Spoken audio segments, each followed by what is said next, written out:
बघू शकता तुम्ही अतिशय सुंदर आपली साबुदाणा चकली झालेली आहे।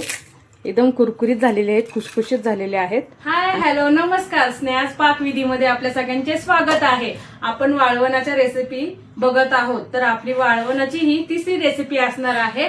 आपली तिसरी रेसिपी आहे साबुदाणा आणि बटाट्याच्या चकल्या। चला तर मग रेसिपीला सुरुवात करूया। बटाटा चकली बघत आहोत आपण। मी इथं अर्धा किलो साबुदाणा घेतलेला आहे आणि अर्धा किलो साबुदाण्याला आपल्याला 1 किलो बटाटा घ्यायचा आहे। आपल्याला हा साबुदाणा गरम पाण्यामध्ये भिजत घालायचा आहे। मी आता पाणी गरम करायला ठेवत आहे। हा साबुदाणा रात्रभर भिजला, छान असा फुलतो कोमट पाण्यामध्ये टाकला की, आणि उद्या सकाळी मग आपण याच्या चकल्या करायला गरम झालेला आहे। आता हा साबुदाणा आपण 2 वेळा धुवून घ्यायचा आहे। तुम्ही बघू शकता मी साबुदाणा धुवून घेतला आहे 2 वेळा थंड पाण्याने। आणि मी आता हे पातेलं घेत आहे आणि मी याच्यात हा साबुदाणा टाकणार आहे फुलायला चांगली जागा मिळेल। त्यामध्ये हे गरम पाणी झालेलं आहे ते आपण टाकून घ्यायचं आहे याच्यात।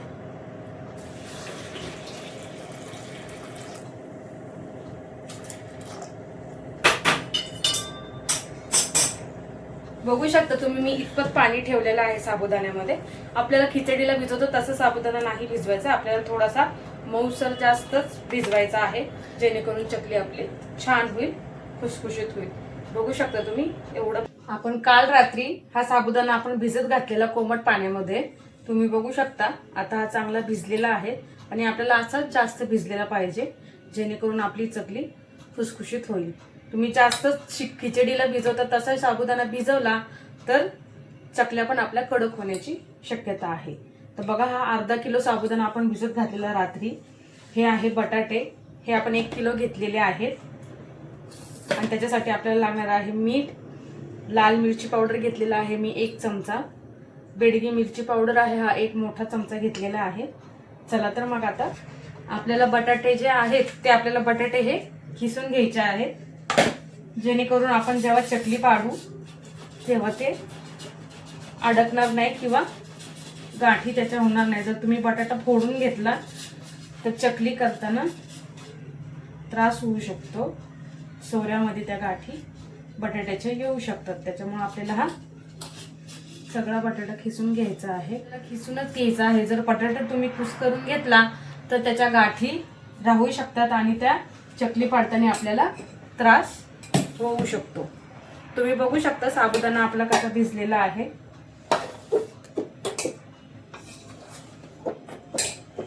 हे बघा साबुदाणा आपला फुललेला आहे, मस्त छान थोडासा चिकट असा भिजलेला आहे। असाच साबुदाणा आपल्याला लागणार आहे चकलीसाठी। चला तर मग आपण याच्यात हे टाकून घेऊया।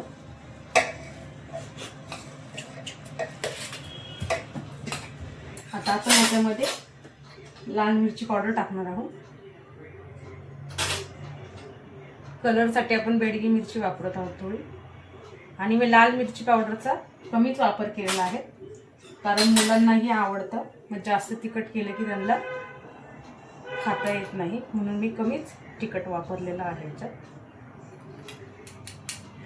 मीठ चवीनुसार टाकायचं आहे, जास्तही मिठाचा वापर करायचा नाहीये।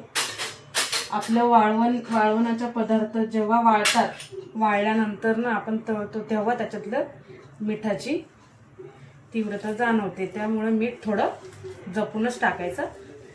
वाळल्यानंतर ना ते मीठ जाणून येतं आपल्याला। तुम्ही याच्यात जिरे वगैरे पण ऍड करू शकता, जर तुम्ही उपासाला जिरे वगैरे खात असाल तर। काय काय जण खातात, काय काय नाही खात, पण मी ह्याच्यात जिरे टाकलेले नाहीये। चला तर मग मी सगळं मळून घेते आणि मग तुम्हाला दाखवते। हे बघू शकता तुम्ही पीठ आपलं मळून झालेलं आहे चकलीचं। तुम्ही बघू शकता आपला साबुदाणा आपला मऊ पण भिजलेला आहे आणि साबुदाणा आपला अख्खा पण आहे। तुम्ही बघू शकता आपला साबुदाण्याचा असं तुटलेला नाही किंवा असं चिकट असं झालेलं नाही, अख्खा आपल्याला भिजला पाहिजे। मग चकली पाडल्यानंतर किंवा तळल्यावरही तो साबुदाणा हे दाणे असे मस्तपैकी उठून दिसणार आहेत आपल्या चकलीत. असा मी चकलीचा हा सोऱ्या घेतलेला आहे आणि आपण चकली पाडतो. प्लेट आहे, ती प्लेट अशी आपल्याला टाकून घेईल सोऱ्याच्या खाली. आणि इथं जे आहे मी ओट्यावरती प्लास्टिक पेपर आथरलेला आहे. मी तुम्हाला हे बघू शकता तुम्ही, मी असा प्लास्टिक पेपर आथरून घेतलेला आहे ओट्यावर. आता आपण एक चमचा घ्यायचा आहे. चमचा घेऊन आपल्याला हे जे चकलीचं पीठ आहे आपलं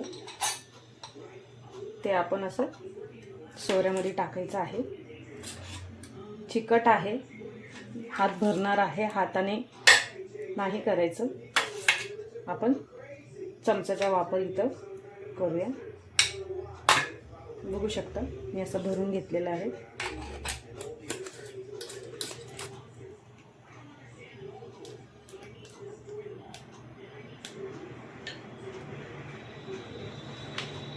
बघू शकता तुम्ही किती इझी आपल्या चकल्या पडत आहेत.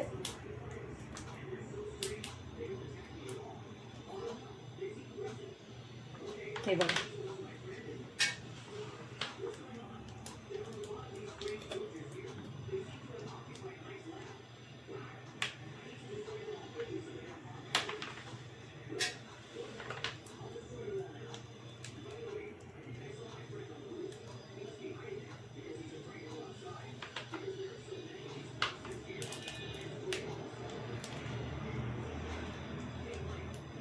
बघू शकता साबुदाणाही कसा आपला अख्खा अख्खा दिसत आहे त्याच्यात. चला तर मग मी अशा पद्धतीने सगळ्या चकल्या करून घेते आणि मग तुम्हाला दाखवते. बघू शकता तुम्ही अशा प्रकारे आपल्या सगळ्या चकल्या झालेल्या आहेत.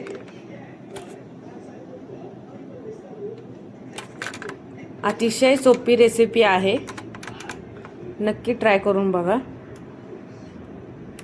झटपट होणारी आहे, जास्त वेळ लागत नाही या रेसिपीला. साबुदाणे आणि बटाट्याच्या चकल्या केल्या होत्या. ह्याही चकल्यांना मी 2-3 दिवस वाळवून घेतलं आहे. बघू शकता तुम्ही याचं प्रमाण आपण घेतलेलं 1/2 किलो साबुदाणा घेतलेला आणि 1 किलो बटाटा. बघू शकता तुम्ही कडक वाळलेले आहेत, मस्त अतिशय सुंदर दिसत आहेत. बघू शकता तोडलं तरी आवाज येतोय.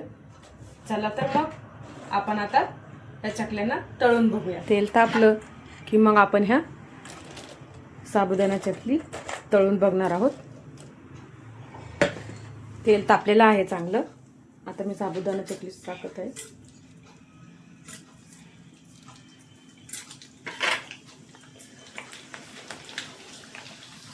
गॅस थोडं मीडियम करत आहे. बघू शकता तुम्ही किती छान आपल्या चकल्या फुगलेल्या आहेत.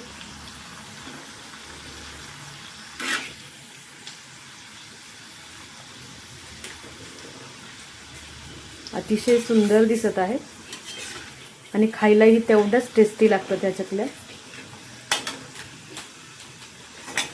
बघू शकता कशा फुलून आलेल्या आहेत.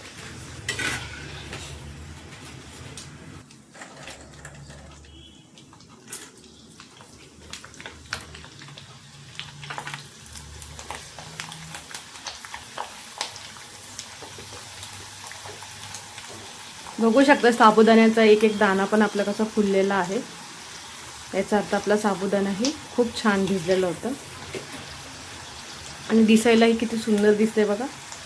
जास्तही साबुदाणा आपण ह्याला मॅश केला नव्हता साबुदाण्याला. बघू शकता तुम्ही अतिशय सुंदर आपली साबुदाणा चकली झालेली आहे. एकदम कुरकुरीत झालेली आहेत, खुसखुशीत झालेले आहेत आणि तेलही धरत नाहीये बघा हाताला. आपल्या 1.5 किलोच्या झालेल्या आहेत.